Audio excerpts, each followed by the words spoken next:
Welcome everyone, welcome to being curious with Yash. Being curious with Yash पे आप सबका स्वागत है। आज हमारे साथ बहुत ही स्पेशल गेस्ट है doctor Anupama ma'am. She is a gynaecologist and she practises in Varanasi. Ma'am जो है काफ़ी ही वाराणसी में she is very famous about her diagnosis and she is among top gynaecologist. Now I am married और I need to know about women's health and all, so that मैं अपने partner की health के लिए केयर कर सकूँ।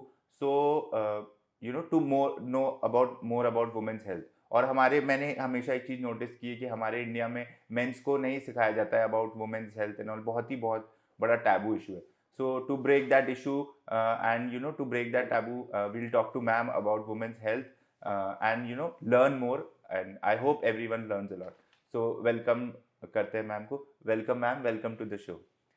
Thank you Yash for giving me this opportunity कि आपने बहुत ही सही पॉइंट बोला कि हमारे कंट्री में अभी भी मेंस बहुत ही जो वुमेन्स हेल्थ है उस टॉपिक के बारे में बहुत ही कम जानते हैं हाँ या फिर उनको नहीं बताया जाता। बहुत सारे ऐसे परवरिश के टाइम अपब्रिंगिंग्स के टाइम भी जैसे मेंस्ट्रुअल हेल्थ और बहुत सारी ऐसी हाँ चीज़ें जिसके बारे में मेंस को नहीं या बॉयज़ को कम बताया जाता। अब तो धीरे धीरे लोग ओपन अप भी हो रहे हैं। दोनों ही मेल फीमेल आजकल न्यूक्लियर फैमिली है, दोनों लोग को पता होना चाहिए कि फीमेल्स को क्या-क्या प्रॉब्लम फेस करनी पड़ सकती है। कई बार फीमेल्स खुद भी हेजिटेंट होती हैं, तो मेल पार्टनर जो है उसको हेल्प कर सकता है, अगर हमें पूरी नॉलेज हो तो।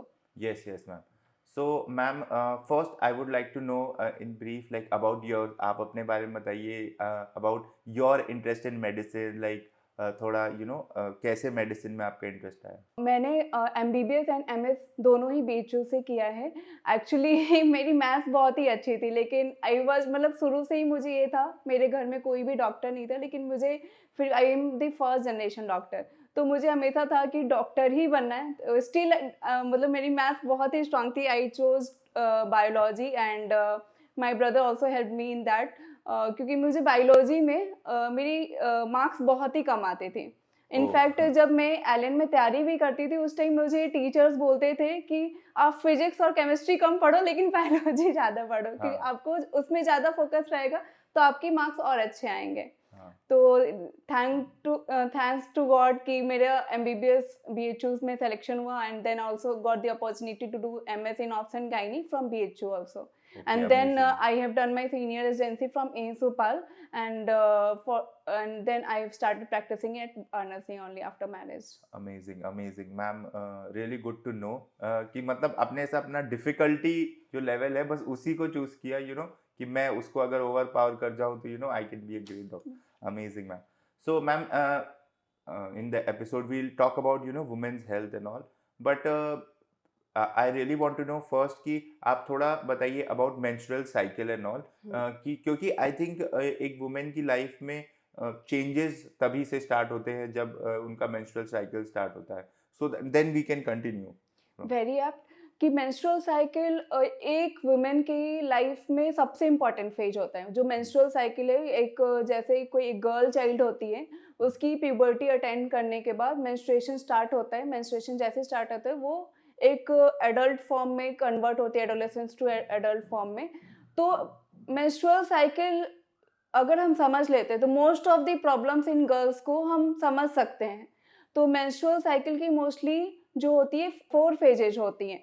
तो सबसे फर्स्ट फेज होता है मेंस्ट्रुअल फेज। उस दौरान क्या होता है कि उसमें हार्मोन्स थोड़े से लो लेवल पे होते हैं और जो एंडोमेट्रियम शेडिंग होती है, जो यूट्राइन लाइनिंग होती है जिसको आम भाषा में बच्चेदानी की झिल्ली कहते हैं, वो अच्छा। शेड आउट होके वो मेंस्ट्रुअल फॉर्म में ब्लड के फॉर्म में निकलता है। अच्छा। तो इस दौरान जो हार्मोन्स होते हैं बॉडी के एकदम लो लेवल पे होते हैं। जैसे ही मेंस्ट्रुअल शेडिंग होगा उसके बाद हार्मोन्स जो पिट्यूटरी से एक हार्मोन निकलता है, उसके इफ़ेक्ट में जो हाँ ओवरीज़ में फॉलिकल्स होते हैं, मतलब हर ओवरीज का मतलब होता है अंडाशय। अंडाशय में किसी एक अंडाशय से अंडे बड़े होंगे, मैच्योर होंगे, हाँ। डोमिनेंट होगा और एक साइज़ अटेन करने के बाद वो रप्चर करेंगे। तो अच्छा। वो जब तक ये ग्रोथ होती है उसके बाद धीरे-धीरे हार्मोन्स जो एस्ट्रोजन और एस्ट्रोजन हार्मोन्स है वो इंक्रीज़ होगा और एक लेवल पे ल्यूटियल एलएच हार्मोन होती है वो पिक करेगी। उसके बाद वो अंडा जो है वो ओवरी से रप्चर करके कॉर्पस ल्यूटियल सिस्ट बनाएगा। तो ये ओके। सारी जो चीज़ें होती है फिर वो एक्चुअली ये सारे प्रोसेस होता है कि ह्यूमन रिप्रोडक्शन से रिलेटेड है कि ये सारी चीज़ें हार्मोन्स अंडे जो फूट रहे हैं वो नली में आएँगे और उसी टाइम में एंडोमेट्रियम जो है मोटी होगी ताकि अगर वो स्पर्म के साथ या शुक्राणु के साथ मिले तो वो बच्चा बन जाए और वो बच्चा हाँ। हो सके।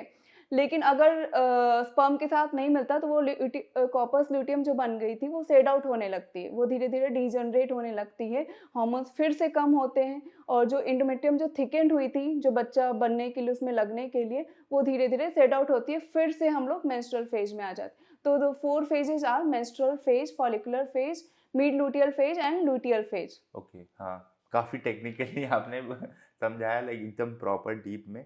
जितना मैंने तो ऊपर-ऊपर से यूट्यूब पे देखा है and but this is more like a concise. So ma'am I really want to know कि जैसे ये जब फेजेज़ आते हैं, तो बेसिकली क्या चेंजेस आते हैं? लाइक एक वुमन की लाइफ में, लाइक आपने बताया हार्मोन्स 3-4 हार्मोन्स का हुँ। आपने मेंशन किया। So I really want to know कि ये हार्मोन्स का क्या रोल होता है? ये जो भी मेंस्ट्रुएशन होती है, वो उसमें हार्मोन्स का बहुत ही जैसे मैंने बोला कि वो हार्मोन्स के अनुसार ही वो बॉडी में hormones different type of hormones act करेगी और वो फेज उसमें होगा। तो हाँ, अगर किसी भी हार्मोन की डेफिशिएंसी हो, किसी वजह से हार्मोन सिक्रीट नहीं हो पा रहे, तो वो हाँ। मेंस्ट्रुएशन आपकी गड़बड़ होगी और अच्छा, मेंस्ट्रुएशन गड़बड़ होगी, तो वो सारे जो प्रोसेस जो नॉर्मल प्रोसेस है, वो डिस्टर्ब होगी और ओके, उसकी वजह से बहुत सारी जो चेंजेज़ होते हैं बॉडी में वो भी डिस्टर्ब होगा, किसी को बहुत ज़्यादा हेवी ब्लीडिंग होती है तो ब्लड लॉस होगा, किसी को अच्छा, फ्रीक्वेंट ब्लीडिंग होगी उससे भी ब्लड लॉस होता है या फिर ब्लीडिंग नहीं होती है प्रोलॉन्ग्ड मतलब कई बार होते हैं कि किसी कोई पेशेंट्स बोलते हैं कि नहीं मेरा जो पीरियड है बहुत 45 दिन 60 दिन पे आ रहा है, हर महीने नहीं आ रहा है, तो वो भी प्रॉब्लम है क्योंकि अच्छा, उससे पीसीओडी और बहुत सारे और भी जो चीज़ें हैं, उसमें पेशेंट लैंड अप हो सकती है। ओके। मैम आपने बताया पीसीओडी एंड ऑल, उसके बारे में बात करेंगे। मैम मैंने ये देखा है कि जैसे हमारी सोसाइटी में ये पीरियड से रिलेटेड बहुत ज़्यादा टैबू है। Hmm. So ma'am I really want to know, आप रियल लाइफ केसेस करते हो कि जैसे आप इन सब टैबूज़ को कैसे मतलब एनकाउंटर करते हो, या फिर फैमिलीज़ में किस तरीके से बात होनी चाहिए? थोड़ा in a non very technical way, in a hmm. Layman way, ताकि एक कन्वर्सेशन ओपन हो। बिल्कुल, बहुत ही सही पॉइंट है। अब तो बच्चे फिर भी पेरेंट्स से या अभी भी ब बहुत सारे ऐसे रूरल पेशेंट्स जो होते हैं, वो अपनी बस मदर से डिस्कस करते हैं। हाँ, अपने फादर से भी डिस्कस नहीं करना चाहते मेंस्ट्रुअल प्रॉब्लम्स के बारे में। हाँ, हाँ, तो वो चीज़ें अगर और जो डॉक्टर के पास लाने वाला जो होता है, वो मेल ही होता है मोस्टली रूरल हाँ, हाँ, पॉपुलेशन में। हाँ, तो वो उनको ही नहीं पता होता है कि क्या प्रॉब्लम है और वो हाँ, हिडन रह जाती है। अभी भी हाँ, बहुत सारी ऐसे पेशेंट्स होते हैं जो जैसे पैड्स ना यूज़ करके अभी भी हाँ, इतनी मूवीज़ और सब कुछ प्रमोशंस के बाद भी कपड़े यूज़ करते हैं। वो अच्छा, बहुत थोड़ी बहुत जो मेंस्ट्रुअल हाइजीन है वो भी हाँ, पता होना चाहिए कि हाँ, जो कपड़े यूज़ करते हैं वो कितना भी साफ-सुथरा हो, वो हाँ, इन्फेक्शन करता है बहुत सारे लोग को इनफर्टिलिटी, जेनिटल टीबी ये सब भी कॉज़ करता है। वो हाँ, छोटी-सी चीज़ हम बस एक सैनिटरी पैड जो रेगुलरली हमें चेंज भी करना है, ये नहीं बहुत सारे होते हैं कि अर्ली फेज में जो स्टार्टिंग 2 टू 3 डेज होता है उसमें तो हेवी फ्लो होते हैं, 2 हाँ, टू 3 पैड्स लोग चेंज कर लेते हैं। लेकिन जैसे-जैसे पीरियड्स के डेज बढ़ते जाते हैं, जैसे 4th एंड 5th डे तो फ्लो थोड़ा कम होता है। उस दौरान ब्लीडिंग नहीं ज़्यादा जाती। तो लोग सोचते हैं अरे पैड तो गीला हो नहीं रहा तो हम क्यों चेंज करें? पैसा हुँ, वो सोचते हैं कि ₹10 का पैड आता है तो हम हाँ, वेस्ट नहीं करें। तो एक ही पैड 24 आवर लगा के रखते हैं कुछ-कुछ हुँ, लोग हुँ, या 12 आवर भी लगा के रखते हैं। तो उसको हमें ध्यान देना है कि आपका पैड गीला हो या नहीं हो, आपको 6 टू 8 आवर्स में चेंज करना ही करना है। बहुत सारी ऐसी भी चीज़ें हैं जैसे अर्बन पॉपुलेशंस में भी हाँ, अगर फादर क्योंकि आजकल दोनों ही पेरेंट्स मदर-फादर दोनों ही वर्किंग हैं हाँ, अर्बन हाँ, पॉपुलेशंस में, तो फादर को भी कुछ चीज़ें पता हो तो वो अपने बच्चों को स्टार्टिंग से जैसे ही पीरियड स्टार्ट होते हैं, तो बस मदर अगर नहीं ध्यान दे पा रही है, तो फादर भी ये सारी चीज़ों पे ध्यान दे सकते हैं कि मेरी हाँ, बच्ची का कब कितने मेंस्ट्रुअल मतलब उनको एक बेसिक नॉलेज होना चाहिए मेंस्ट्रुएशन का कि जैसे अगर 21 टू 35 डेज़ का अगर साइकिल है, तो वो नॉर्मल है। अगर 21 डेज़ से कम जल्दी पीरियड आ जाए तो एब्नॉर्मल है, तो आपको डॉक्टर से जाके मिलना है। हाँ, 2 टू 3 पैड्स अगर हो रहे हैं मतलब क्वांटिटेटिव बोले तो 80 एमएल पर डे अगर पैड्स गीले हो रहे हैं, ब्लीडिंग हो रही है, तो वो नॉर्मल है। उससे हाँ, ज़्यादा अगर हो रहा है, तो हाँ। एबनॉर्मल है, क्लॉट्स बड़े-बड़े जा रहे हैं तो वो एबनॉर्मल। ये सारी चीज़ें जो बेसिक्स अगर जो मेल इन द सोसाइटी उनको भी पता हो तो वो अपने पार्टनर हो गए, अपने बच्चे हो गए, अपने सिस्टर हो गए, उनको भी ध्यान दे सकते हैं। I think it's a good point कि मतलब एक्चुअली एक बेसिक अगर पता होना चाहिए और बिल्कुल, अगर आपको दिक्कत हो रही है एंड तो आप तुरंत डॉक्टर से कंसल्ट करें बट बिल्कुल, बेसिक्स तो आपको पता ही बिल्कुल, होने चाहिए। बिल्कुल। मैम, डू यू थिंक कि लाइक पहले के टाइम में एंड अब के टाइम में ये चेंज आ रहा है, मतलब is there a very big change और यू डोंट सी एनी नहीं, चेंज? बिल्कुल बहुत ही ज़्यादा चेंज आ रही है क्योंकि अब मैं तो बहुत सारे फादर को भी देखती हूँ कि उनके बच्चों को कोई भी प्रॉब्लम होता है, फादर खुद लेके आता है, खुद डिस्कस करता है कि मेरी बेटी के साथ ये प्रॉब्लम हो रही है। ऐसा नहीं, बहुत सारी चेंजेज़ हैं। पहले लोग अगर पैड भी लाना होता तो वो कवर अप करके लाते थे कि उनको हाँ, ये लगता था कि अरे इसको रैप अप करके उसको छुपा के रखना है। हाँ, बहुत सारी चीज़ें थी लेकिन अब धीरे-धीरे सोसाइटी चेंज हो रही है। जैसे अभी भी बहुत सारी मिथ्स हैं कि पीरियड्स के टाइम में आप टेंपल नहीं जाओ, किचन हाँ, में मत जाओ, पूजा हाँ, नहीं करना है। हाँ, हाँ, लेकिन धीरे-धीरे ये सारी चीज़ें चेंज हो रही हाँ, क्योंकि जो ये सारे जो ट्रेडिशंस बनाए गए थे हिंदू में हाँ, हाँ, कि पूजा नहीं, क्योंकि पहले की जो औरतें थी उनका 2 ही 3 काम होता था हाँ, कि घर का सारा काम करना हाँ, और प्लस पूजा पाठ करना, तो उसमें हाँ, फास्टिंग भी रहना पड़ता था। हाँ, तो अगर आपको आम भाषा में अगर समझाया जाए तो पूरे टेक्निकली ना समझा के उनको ऐसे बोल दिया जाता था कि क्योंकि पीरियड जब भी होते हैं तो ब्लड लॉस होता है। तो हाँ, एक किसी पर्सन का ब्लड लॉस हो रहा है तो वीकनेस भी आती है। तो हाँ, आपको उस टाइम में रेस्ट करना है। तो वो ऐसे हाँ, रेस्ट करने को ना बोल के उनको ऐसे बोल दिया जाता था कि आपको किचन में नहीं हाँ, जाना है, हाँ, ताकि वो काम ना करना पड़े, वो रेस्ट करें। हाँ, और उस चीज को जो है लोगों ने टैबू बना दिया। उसको फिर टैबू धीरे-धीरे हाँ, डेवलप कर दिया कि नहीं-नहीं ऐसे जाना ही नहीं क्योंकि वो हाँ, हाँ, इम्प्योर होते, इस हाँ, वजह से हाँ, नहीं जाना है। लेकिन हाँ, ऐसा कुछ नहीं, उसको भी अच्छे पर्पस के लिए इनिशिएट किया गया था कि आप हाँ, रेस्ट करो, हाँ, पूजा-पाठ में फास्टिंग रखने की हाँ, ज़रूरत हाँ, नहीं है हाँ, कि आपको वीकनेस ना हो, हाँ, लेकिन उसको ये कि टेंपल नहीं जाना। अब हाँ, लेकिन धीरे-धीरे लोग चेंज हो रहे हैं। मेरे हाँ। पास काफ़ी पेशेंट्स आते हैं, काफ़ी ऐसे लोग आते हैं जो इस चीज़ को अब समझ रहे हैं और धीरे-धीरे सारी चीज़ें चेंज हो रही मैम, हैं। जैसे आपने बताया फास्टिंग, मैं पूछना चाहता हूँ फास्टिंग से अफेक्ट पड़ता है आपके मेंस्ट्रुअल साइकिल इट्स पे? नॉट कि फास्टिंग से एकदम अफेक्ट पड़ता है, ये है कि जैसे ब्लड लॉस हो रहा है तो हाँ, हर मतलब फीमेल का हर मेंस्ट्रुएशन के दौरान ब्लड हाँ, लॉस तो होना हाँ, नॉर्मल है। हाँ, अगर हम उस हिसाब से डाइट नहीं लेंगे हाँ, तो हमारी हीमोग्लोबिन जो है, खून हो जो हाँ, शरीर की, वो धीरे धीरे कम होगी। तो अच्छा, हमें अपना सारी चीजें वो ध्यान भी देना है हाँ, कि हमें जो न्यूट्रिशन है वो हाँ, प्रॉपर लें। हाँ, अगर कई लोगों को देखेंगे कि हैवी ब्लीडिंग होगा लेकिन होता है और वो अपने ऊपर ध्यान नहीं देते, तो ब्लड लॉस होने लगता है, धीरे-धीरे वीकनेस होने लगता है और भी प्रॉब्लम्स होने लगती हैं। लेकिन हाँ, आप अगर सारी चीज़ें आपको हुँ, नॉर्मल अगर रूटीन, बहुत सारे पेशेंट्स तो ऐसे भी आते हैं जो पीरियड्स के दौरान स्कूल नहीं जाते हैं या अच्छा, अपने जॉब को स्किप करते हैं, तो वो सारी प्रॉब्लम्स हम अवॉइड कर सकते हैं। तो हाँ, फास्टिंग का एज़ सच कोई रोल नहीं है, आपको हाँ, मेन है कि न्यूट्रिशन लेते रहें। आप ओके, फास्टिंग के साथ कुछ भी फ्रूट्स भी ले रहे हैं, तो आप हाँ, ले सकते समझ हो। गया। अच्छा लगा मुझे जान के, I am really learning new things in the podcast. I really want to know कि जैसे I talk to lot of women and मुझे ये पता चला कि there are very common problems that are occurring and one of the most problem जो अभी आपने बताया जैसे पीसीओडी हुआ एंड पीसीओएस हुआ। So ma'am, I really want to know कि ये क्या होता है, पहले पीसीओडी या पीसीओएस, ये डिफरेंट होता है कि सेम ही चीज होता है? पीसीओडी जो पीसीओडी का फुल फॉर्म है पॉलीसिस्टिक ओवेरियन डिजीज। हाँ, और अगर पीसीओएस बोलें तो पॉलीसिस्टिक ओवेरियन सिंड्रोम। मतलब अच्छा, अगर कुछ सिंड्रोम्स भी साथ में हैं तो उसको हाँ, पीसीओएस बोलते हैं।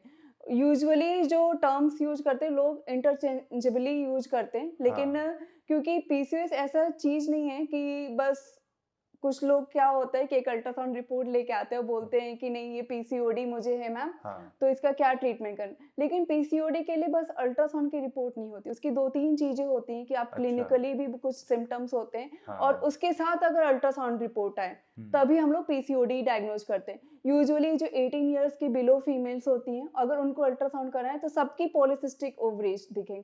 पॉलीसिस्टिक ओवरीज का मतलब होता है जो अंडे होते हैं हम्म, और ओवरीज के पेरिफेरली अरेंज हो जाते हैं, जैसे एक पर्ल की माला की तरह। तो अच्छा, वो ऐसे दिखेगा कि पॉलीसिस्टिक ओवरीज है। हाँ, और रूटीनली जो रेडियोलॉजिस्ट हैं वो ऐसे मेंशन भी कर देते हैं पीसीओडी। हाँ, लेकिन ऐसा सारे 18 years of less than 18 years of females को पीसीओडी नहीं है। तो अच्छा। उसके लिए हम लोग क्लिनिकल डायग्नोसिस भी कुछ इम्पोर्टेंट है कि जैसे उनके पीरियड्स या तो इरेगुलर हो साथ में, या फिर हिर्सुटिज्म के फीचर हो, जैसे फेशियल हेयर्स आने लग गए या पिंपल्स आ रहे हैं, या और भी चीज़ें क्लिनिकली भी हम लोग देखते हैं, उसके अनुसार ही हम लोग डायग्नोज करते हैं कि पीसीओडी है या नहीं है। तो मैम आपने कहा कि जो उनके पिंपल्स आने लगे, तो मैम पीसीओडी होने का सबसे ज़्यादा चांस किन टाइप की वुमेन्स में होता है? Like is it like body fat ज़्यादा होने से पीसीओडी होता है, और is it like if you are drinking then उससे होने का चांस होता है, और इज इट समथिंग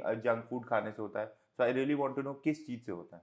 जो पीसीओडी है मोस्टली अर्बन पॉपुलेशंस में देखे गए, जहाँ पे सीडेंटरी लाइफस्टाइल बहुत ज़्यादा है, कि अच्छा। बच्चों को बचपन से ही बोला कि नहीं पढ़ाई करो, और वो जो नॉर्मल जो खेल-कूद करते थे बच्चे, वो खेलना बंद कर दी। तो जो इनिशियल जो स्टेज होता है वो पीसीओडी नॉर्मली जो यंग फीमेल्स में ज़्यादा मिलता है।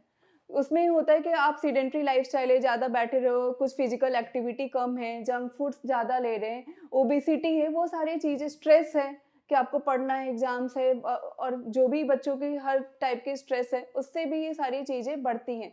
और थोड़े से लाइफ़स्टाइल चेंजेस जैसे आपने बोला स्मोकिंग एंड अल्कोहल, ऑल्सो ये सारी चीज़ें पीसीओडी को एग्रवेट करती है। हाँ, ओके।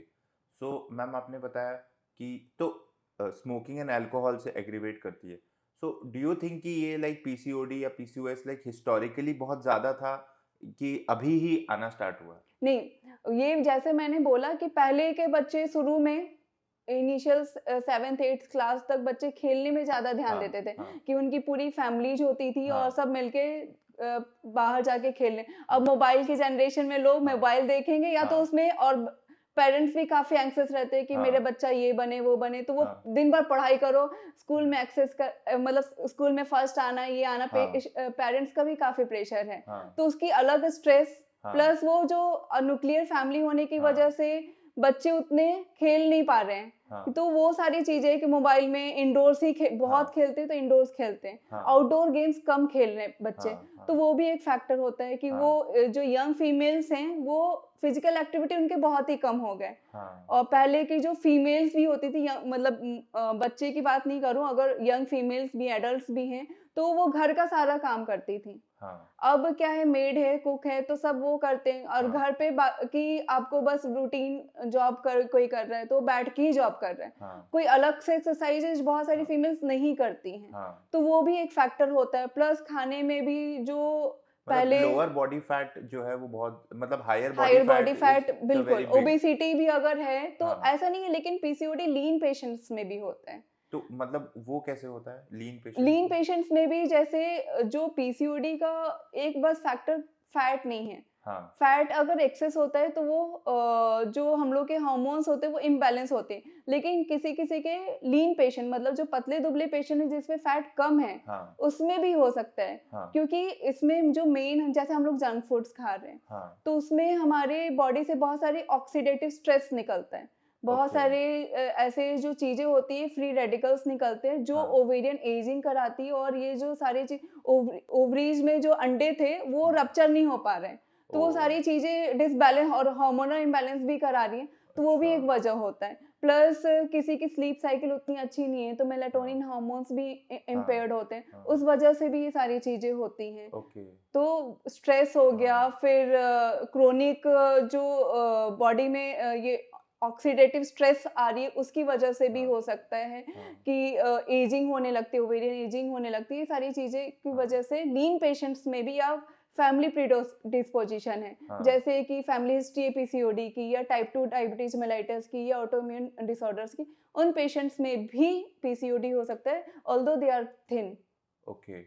मैम मतलब ये जेनेटिक भी हो सकता है, मतलब आपने मतलब मेंशन किया? जिनके फैमिलीज में ज़्यादा होते हैं, तो हाँ, उसके नेक्स्ट जनरेशन के जो बच्चे हैं, हाँ, उनमें होने के थोड़े से चांसेस जो मतलब नॉर्मल कितना पॉपुलेशन परसेंट, है, अगर आप बोले तो कितना परसेंट 2 चांस to है? 5% ज़्यादा रिस्क होता है। अच्छा, 2 टू 5%। मतलब ऐसा, आप अगर डॉक्टर है, आप ये रिकमेंड करेंगे कि अगर आपकी फैमिली में, तो आप टेस्ट करा लीजिए? टेस्ट करा लीजिए, मतलब टेस्ट से ज़्यादा इम्पोर्टेंट है कि हम जो लाइफ़स्टाइल चेंजेज़ हैं वो करें। अच्छा, कि जैसे मैंने बोला कि जो सेडेंटरी लाइफस्टाइल होती है, हाँ, और इनफैक्ट जैसे लीन पेशेंट में अभी बात कर रही थी, उनमें भी हाँ, पीसीओएस होता है, तो उनको हम लोग वेट लॉस के लिए तो नहीं बोलते हैं हाँ, कि ऑलरेडी थिन पेशेंट हाँ, है, हाँ, लेकिन उनको फिर भी हम बोलते हैं कि फिजिकल एक्टिविटी बढ़ाना है, जंक अच्छा, फूड्स अवॉइड करनी है। हाँ, इट्स नॉट कि वो फैट गेन करेंगे, हाँ, इसलिए क्योंकि जो जंक फूड्स होते हैं उससे बहुत सारे फ्री रेडिकल्स बॉडी में सिक्रीट होते हैं, जो वो सारी स्ट्रेस, ऑक्सीडेटिव स्ट्रेस कराती है और ओवेरियन एजिंग कराती है, तो वो सारी चीजें अवॉइड करके आप हाँ, हेल्दी डाइट्स ये सब लें, हाँ, उनको हाँ, भी हम लोग बोलते हैं ओके, कि ये मैम, सारी चीजें हाँ, अवॉइड करें, हाँ, आप डॉक्टर से आप कंसल्टेशन लें कि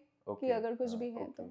ma'am, I really want to know कि हमारे जैसे इंडियन डाइट है, इसको माना जाता है, and now on internet and all people are discussing कि it's not very healthy diet, because हमारी इंडियन डाइट में प्रोटीन इतना नहीं होता है, there is so much carb, like लोग पोटैटो खा रहे हैं, आलू खा रहे हैं या राइस खा रहे हैं, एंड दाल ही एक सोर्स ऑफ प्रोटीन है। तो डू यू थिंक कि इंडियन डाइट भी बहुत बड़ा रीजन हो सकता है कि फीमेल में इतना ज़्यादा इम्बैलेंस हो रहा है? नहीं, नहीं, ऐसा कुछ भी नहीं है कि इंडियन डाइट्स में इनफैक्ट जो आइडियल डाइट्स होती थी, जैसे आपको आपको केवल ऐसा नहीं है कि बस प्रोटीन्स इम्पोर्टेंट है, हाँ, कार्बोहाइड्रेट्स भी इम्पोर्टेंट है बॉडी हाँ, के लिए, हाँ, फैट भी इम्पोर्टेंट है। हाँ, तो अपना जो रूटीन जो डाइट होता था, चावल, दाल, हाँ, सब्जी, वो हाँ, और सैलेड्स, ये हाँ, सारी जो चीज़ें होती हैं उसमें आपकी आइडियल डाइट होती है, क्योंकि उसमें कार्बोहाइड्रेट्स भी हैं, हाँ, प्रोटीन्स भी हैं। हाँ, प्रोटीन्स ऐसा नहीं है कि केवल दाल से होता है, आप हाँ, पनीर होते हैं, पनीर की सब्जी आप खा सकते हो, हाँ, बहुत सारी ऐसी चीज़ें हैं आप खा सकते हो। नॉन-वेज अगर खाते हो तो नॉन-वेज भी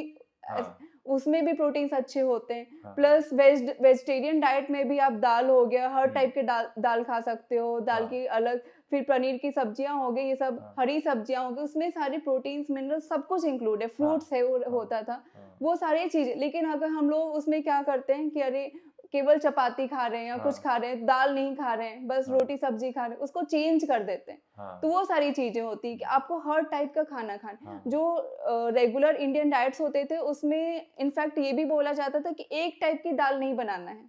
अच्छा, उसमें कभी अरहर की दाल, कभी मसूर की दाल, कभी ये दाल, हाँ, कभी चने की दाल, ये सब भी रोज़ हाँ, यूज़ कर, हाँ, ताकि उससे भी डिफरेंट टाइप की जो भी न्यूट्रिशन वो भी मिले। ओके, या ओके, कुछ-कुछ लोग मिक्स टाइप की दाल यूज़ करते हैं। ओके। मैम, क्या आप रिकमेंड करोगे, लाइक कि इंडियन वुमेन को एक्स्ट्रा प्रोटीन लेना चाहिए, like protein powder and all, जिससे कि जो प्रोटीन डिफिशियंसी है वो उतनी कवर हो सके? जो प्रोटीन्स जो वेजिटेरियन डाइट में होती है, हाँ, यूजुअली लैकिंग होती है, specially in pregnant females. Okay, तो जो हाँ, प्रेगनेंसी में हम लोग यूजुअली अलग से प्रोटीन सप्लीमेंट्स देते हैं, ओके, लेकिन रेगुलरली बहुत ज़्यादा ऐसा नहीं होता कि रेगुलरली आपको यूज़ करने की ज़रूरत है। ओके, हाँ, तो कि हाँ, एकदम प्रोटीन कम है, तो हाँ, ऐसा नहीं है। प्रोटीन जो हाँ, एक्सेस होगा, हाँ, अगर हाँ, हम प्रोटीन एक्सेस ले रहे हैं, ऐसा नहीं है कि प्रोटीन बहुत ही केवल फ़ायदा कर रहा है कि हम केवल प्रोटीन लें। अगर प्रोटीन बॉडी में एक्सेस होगी, वो भी फैट में कन्वर्ट होगी। ओके, कि कार्बोहाइड्रेट हम एक्सेस में ले रहे हैं, वो भी फैट में कन्वर्ट होगी बॉडी में। ओके, तो ऐसा नहीं है कि हमें पूरा बैलेंस्ड डाइट होना चाहिए, ओके, कि वो ओके। सारी चीज़ें भी हमको ध्यान देना है। तो मैम, और एज से भी रिलेशन होता है कि मान लीजिए आपकी जैसे if people are ageing like 40 या 45, वहाँ पे पीसीओएस या पीसीओडी होने का चांसेस ज़्यादा रहता है, ऐसा आपने देखा है कुछ?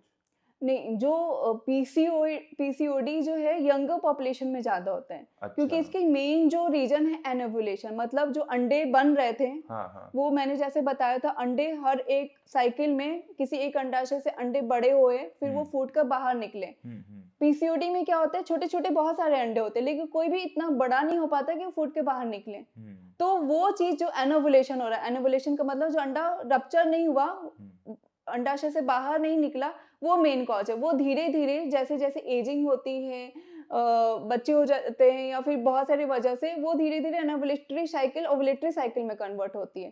तो ओके। मोस्टली जो पीसीओएस है वो यंग पॉपुलेशन की प्रॉब्लम है। तो मतलब ये मतलब ओल्डर पॉपुलेशन में डिफरेंट प्रॉब्लम्स होती हैं? डिफरेंट प्रॉब्लम्स होती है, क्योंकि पीसीओडी में ऐसा नहीं है कि बस प्रॉब्लम बस अंडे नहीं होने से हुँ, की वजह से, वो लार्जर स्केल पे भी हो सकती हाँ, है, हाँ, जैसे कि उसको कार्डियोवास्कुलर रिस्क बढ़ हाँ, सकता हाँ, है, उसको फ्यूचर में डायबिटीज हो सकता है, हाँ, अगर अनकंट्रोल्ड रहे तो बाद में बच्चे होने में इनफर्टिलिटी हो सकता है, प्लस बीपी बढ़ सकता है, शुगर हुँ, होने के चांसेस हो सकते हैं और हुँ। कोलेस्ट्रॉल डिरेंज होने के चांसेस हो मैम, सकते हैं। और मतलब apart from PCOS, do you think PCOS is one of the most common problems जो आप देख रहे हो, और डू यू थिंक कि any other problem is one of the most common problem. नहीं, पीसीओएस तो यंगर पॉपुलेशन में बहुत ही कॉमन है, मतलब one of Okay. The most common है।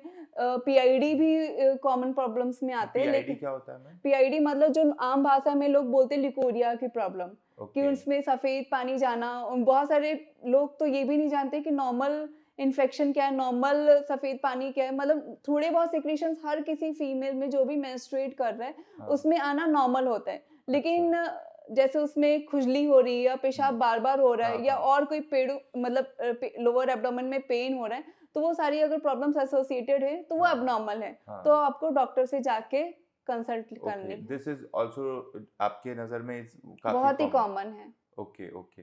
सो मैम ये जो पीसीओडी है इससे मतलब इनफर्टिलिटी होने का चांस बहुत ज़्यादा रहता है? बिल्कुल, जैसे ओके। कि मैंने बताया कि इसमें बहुत सारे छोटे-छोटे फॉलिकल्स होते हैं, लेकिन हाँ. अंडे फूट के बाहर नहीं आए। हाँ. जब अंडे फूटे ही नहीं और वो हाँ. बाहर नहीं आए, नली में नहीं आए, तो वो बच्चा नहीं होने देगा। ओके। हाँ, क्योंकि समझ गया। बच्चा होने के लिए स्पर्म और हाँ. जो एग्स है उन दोनों का मीट होना ज़रूरी है। हाँ. अगर वही नहीं हो पा रहा है, ओव्यूलेशन नहीं हो पा रहा है, तो वो हाँ.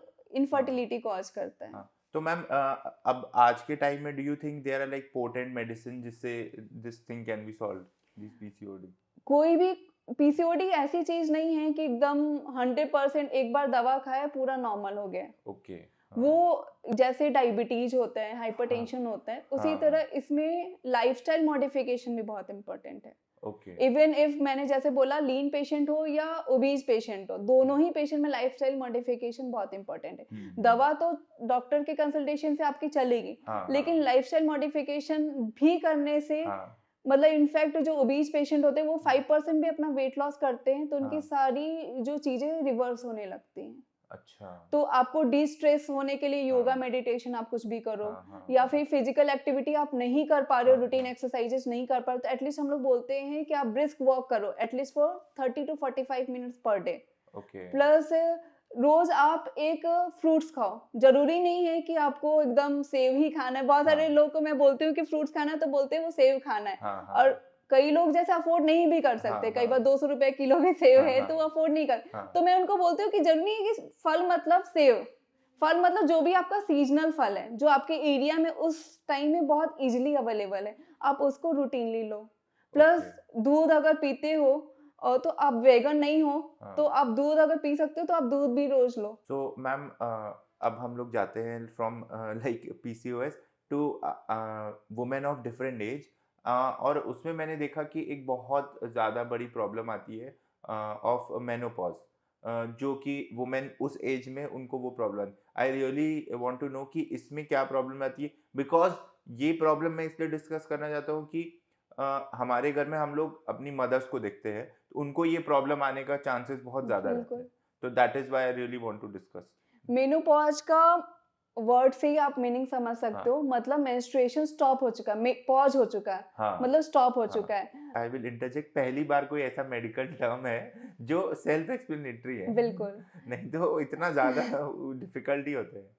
तो मेनोपॉज मतलब मेंस्ट्रुएशन स्टॉप हो चुका है। हाँ. तो जैसे मेंस्ट्रुएशन मैंने जैसे बताया कि किसी भी फीमेल की लाइफ में बहुत ही इंपॉर्टेंट चीज होती है मेंस्ट्रुएशन, हाँ. और उसके जो हार्मोन्स होते हैं उसकी इंटरप्लेज मतलब उसमें बहुत सारे हार्मोन्स होते हैं जो उसमें एक्टिव होते हैं। हाँ. धीरे धीरे ओवेरियन एजिंग हो जाती है, हाँ. तो फॉलिकल्स नहीं होते हैं, हाँ. अंडे नहीं होते। धीरे हाँ. धीरे जैसे हम लोग ऑलमोस्ट सभी लोग जानते हैं कि एक फीमेल के बॉडी में अंडे लिमिटेड होते हैं, जैसे जैसे एज बढ़ता हाँ. जाएगा वो अंडे खत्म हो जाएंगे, तो वो ओके. अंडे कभी होंगे ही नहीं, खत्म हो जाएंगे। तो हाँ. वो जो हार्मोन सिक्रीट कर रहे थे हाँ. Follicles like oestrogen and progesterone, हाँ. वो हार्मोन्स बॉडी में सिक्रीट होना बंद हो जाएगा। अच्छा. तो सारी जो प्रॉब्लम्स आती है वो इसी वजह से आने लगती हैं। अच्छा. तो जैसे एस्ट्रोजन का जो मेन काम है, जैसे बोन पे भी एक्शन होता है हाँ. कि बोन डेंसिटी बढ़ाते हैं। हाँ. वैसे तो हम लोग जैसे जानते हैं कि हाँ. कैल्शियम एंड विटामिन डी बहुत इंपॉर्टेंट होता है बोन हाँ, हेल्थ के हाँ. लिए, लेकिन फीमेल्स में एस्ट्रोजन भी बहुत इंपॉर्टेंट होता है। हाँ. इसलिए आप मेनोपॉजल फीमेल्स को देखेंगे कि उनकी जो हड्डियां होती है बहुत ही ब्रिटल होने लगती हैं। हाँ.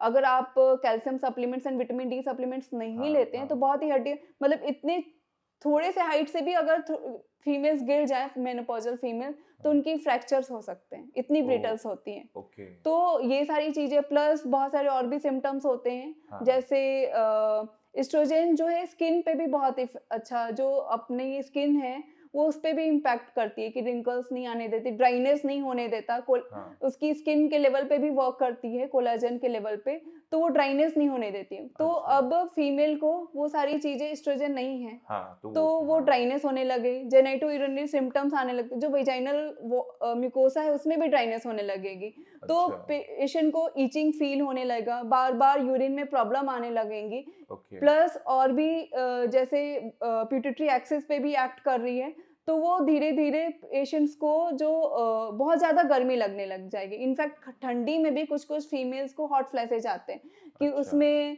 बहुत ज़्यादा ठंडी में भी कभी भी गर्मी आने लग गया, फेस पे एकदम लालिमा आने लग गई, या फिर राइगर्स आ रहे हैं, ऐसे पसीने छूट रहे हैं। तो ये सारी चीज़ें फीमेल्स को फेस करना पड़ता है। ओके, मतलब काफ़ी लाइफ चेंजिंग और फेज़ है। कई फीमेल्स तो इसको उनको लगता है कि ये हो रहा है, ये नॉर्मल है, लेकिन हुँ, अगर आप गायनेकोलॉजिस्ट से बात करोगे, ये हुँ, सारे प्रॉब्लम्स को ठीक भी किया जा सकता है। अच्छा, तो मैम आप बता रहे थे इसी एक मेरा दिमाग में क्वेश्चन आया कि जो एग्स होते हैं वो ख़त्म हो जाते हैं। So I really want to know कि व्हेन एग्स का जो मोस्ट फर्टिलिटी टाइम जो होता है, एक जनरल फीमेल में क्या टाइम होता है? हम लोग जैसे अगर मेडिकली बोलूँ, हाँ, हाँ, तो लेस देन 35 इयर्स में फर्टिलिटी बेस्ट होती है। अच्छा, जैसे-जैसे 35 इयर्स के ऊपर फीमेल्स जाते हैं, तो उनकी एग्स कम होने लगती हैं। तो जो इनफर्टिलिटी की प्रॉब्लम या एग्स की एजिंग हो रही है, तो उसकी वजह से या तो बच्चे नहीं होंगे, बच्चे हो भी जाते हैं, तो मिसकैरेजेस की प्रॉब्लम होती हैं, और बहुत सारे बच्चे में डिफेक्ट्स भी, जैसे आपने सुना होगा डाउन सिंड्रोम, ये सारे रिस्क जो है जैसे-जैसे एज बढ़ता है, वैसे-वैसे होने के चांसेस होते हैं। ओके, मतलब अगर if you are having kids at like 40 so there is high chance कि इश्यू हो सकता है। बिल्कुल, Down syndrome, ovarian ageing, miscarriages, ये सब केसेज़ हो सकते हैं। तो ओके, लेकिन उसको आपको अपने पर्सनल लाइफ़ और प्रोफ़ेशनल लाइफ़ सबके साथ बैलेंस करके करना हाँ, है, हाँ, कि ऐसा नहीं है कि 40 इयर्स में लोग कंसीव नहीं करते हैं। हाँ, इनफैक्ट जो इंडियन गाइडलाइंस है, थ्रू हाँ, आईवीएफ वी हम लोग 50 इयर्स ऑफ एज तक पेशेंट्स को कंसीव करा सकते हैं। ओके, तो तो ये सारी चीज़ें, लेकिन हाँ, वो रिस्क बढ़ता हाँ, जाता है हाँ, जैसे-जैसे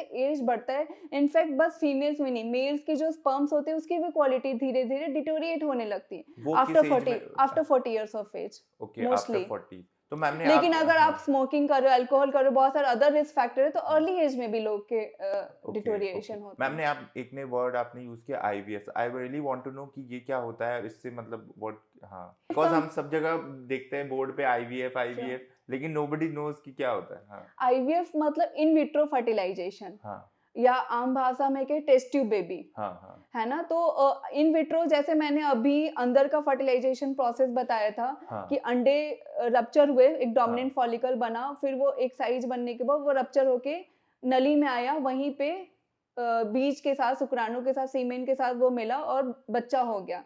ये इन विवो फर्टिलाइज़ेशन का प्रोसेस है। किसी ओके, वजह से बच्चा नेचुरली नहीं हो पा रहा है, किसी भी वजह से, या आजकल तो लोग जैसे बहुत ही बिजी लाइफस्टाइल है, स्पेशली मेट्रोपॉलिटन सिटी में, तो वो वेट नहीं करना चाहते कि नेचुरल प्रेगनेंसी के लिए, वो सीधे आईवीएफ पे जाते हैं।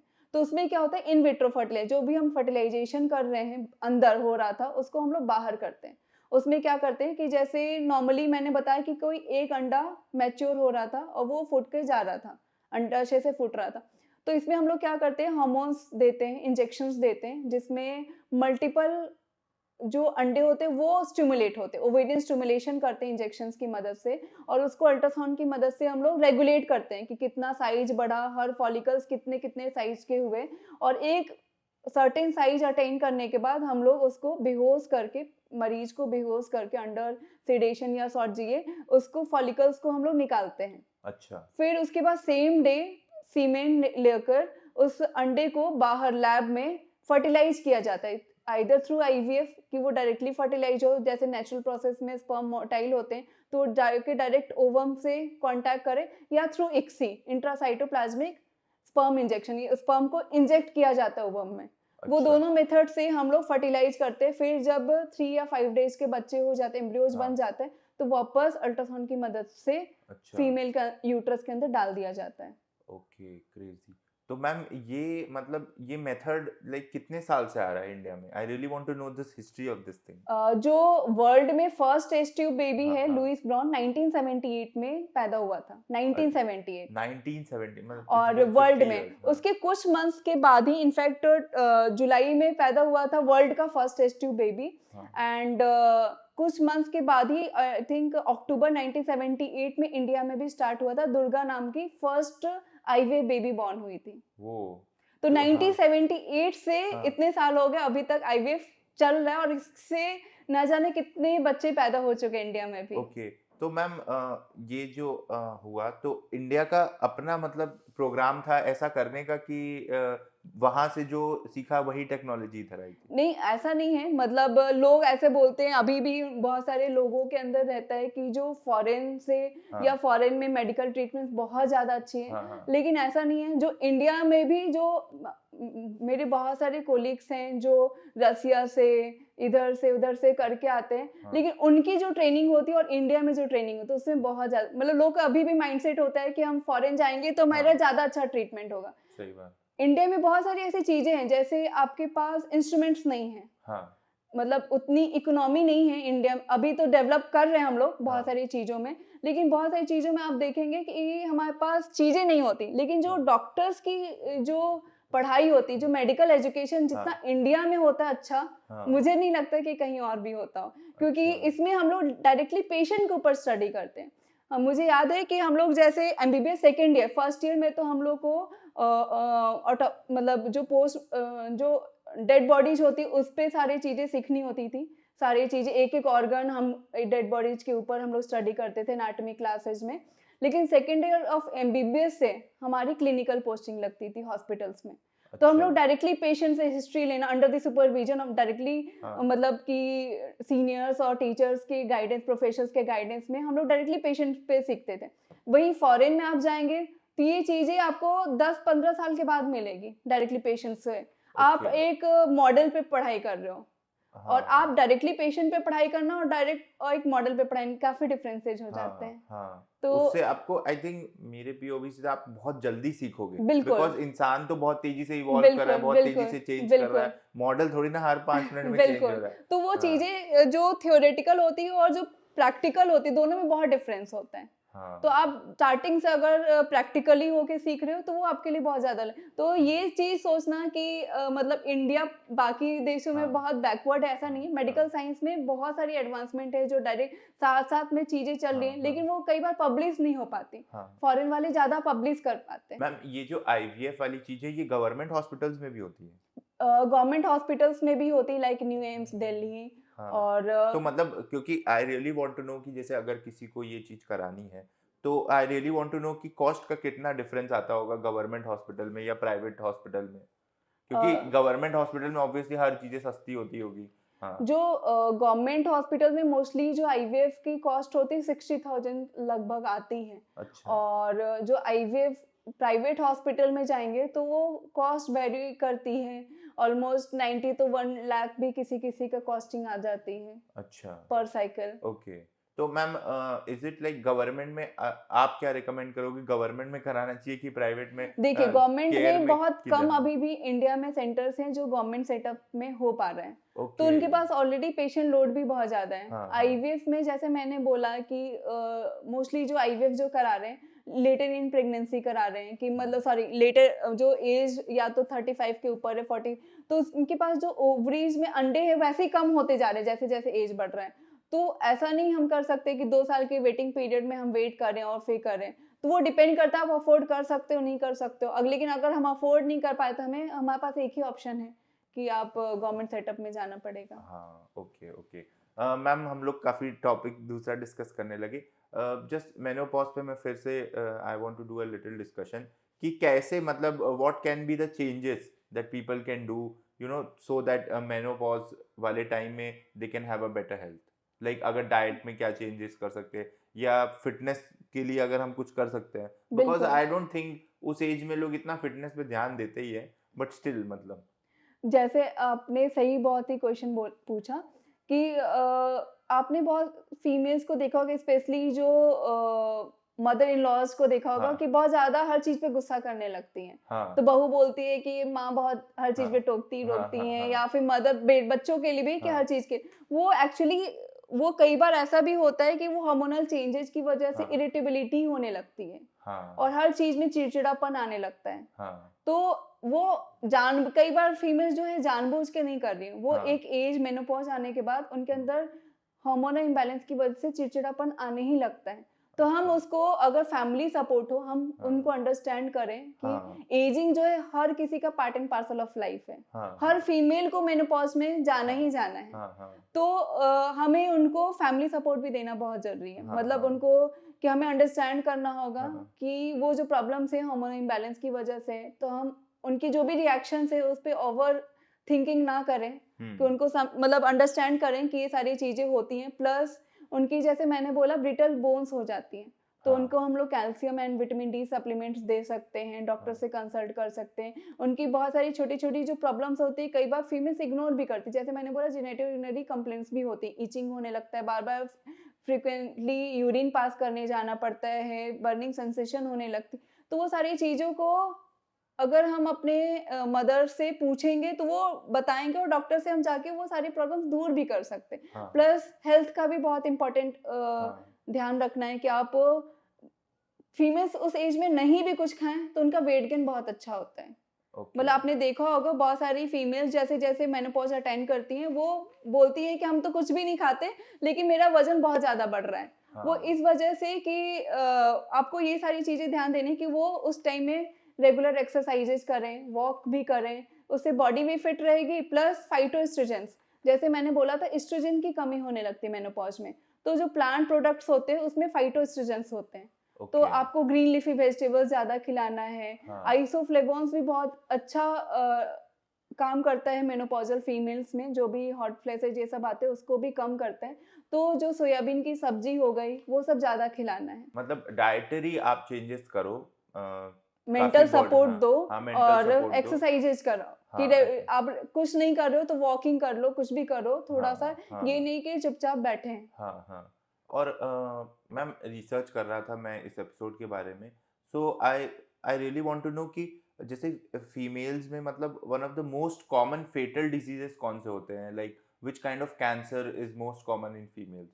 जैसे सर्वाइकल कैंसर जो है मोस्ट हाँ। कॉमन कैंसर है। अभी अब इसी साल एक मॉडल पूनम पांडे हाँ। का हाँ। वो आया था कि वो हाँ। सर्वाइकल कैंसर से हाँ। एक्सपायर हो गई। उन्होंने हाँ। ऐसे हाँ। स्टंट किया था हाँ। कि हाँ। अपनी मतलब कि वो हाँ। अवेयरनेस के लिए उन्होंने हाँ। किया था हाँ। कि बहुत सारे लोग को अभी भी लगता है हाँ।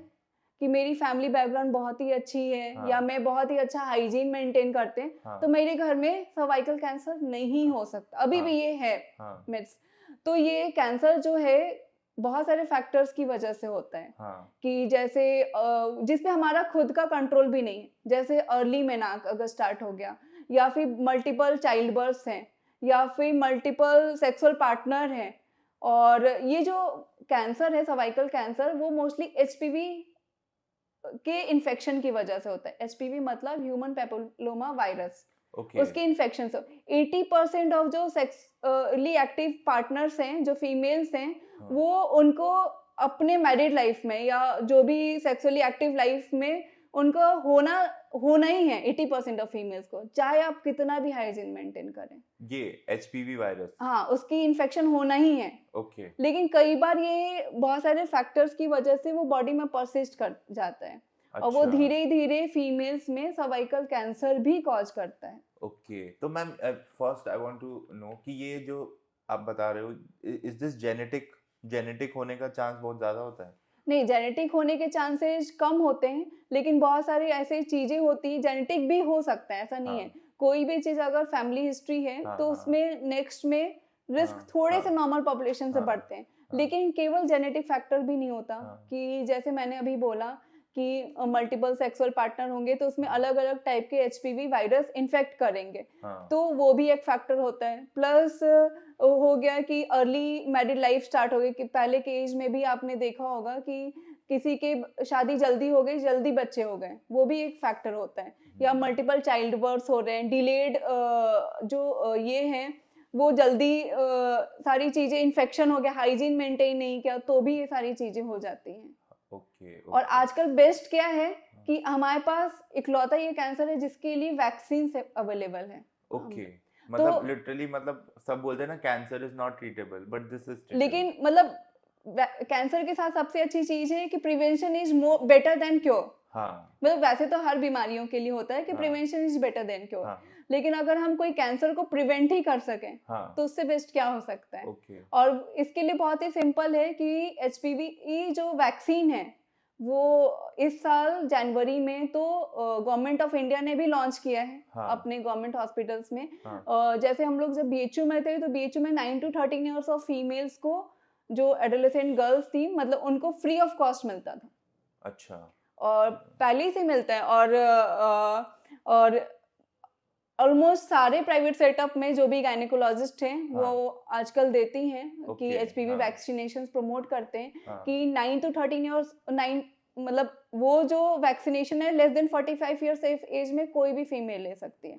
ओके इनफैक्ट ये बस फीमेल को नहीं मेल को भी लेना चाहिए अच्छा क्योंकि जो मैंने बताया कि एचपीवी जो इन्फेक्शन है उसकी वजह से फीमेल में सर्वाइकल कैंसर हो सकता है, जेनिटल वॉर्ट्स हाँ हो सकते हैं, हाँ ओरोफेरेंजियल कैंसर्स हो सकते हैं, ओरोफेरेंजियल वॉर्ट्स हो सकते हैं। मेल में भी पिनाइल कैंसर हो सकता है, वॉर्ट्स हो सकते, जेनिटल वॉर्ट्स हो सकते हैं और ओरोफेरेंजियल वॉर्ट्स एंड कैंसर हो सकते हैं। तो HPV vaccine male and female दोनों को लेना चाहिए।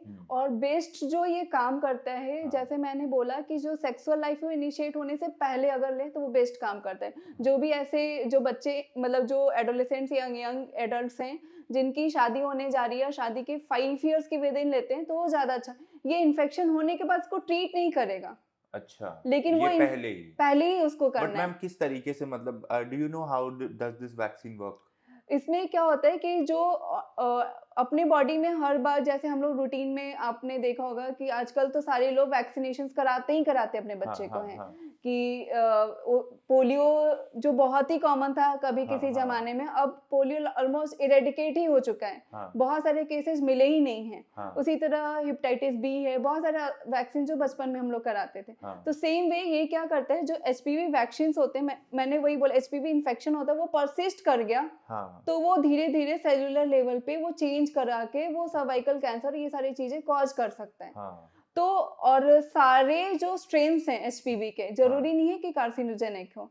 जो अच्छा मोस्टली 16 और 18 स्ट्रेन होता है वो हाँ कार्सिनोजेनिक होता है। अदर स्ट्रेन जैसे 6 and 11 वो वॉट्स कराता है। ओके तो वो सारी चीजों को आप प्रिवेंट कर सकते हो अगर आपने वैक्सीनेशन पहले ले लिया।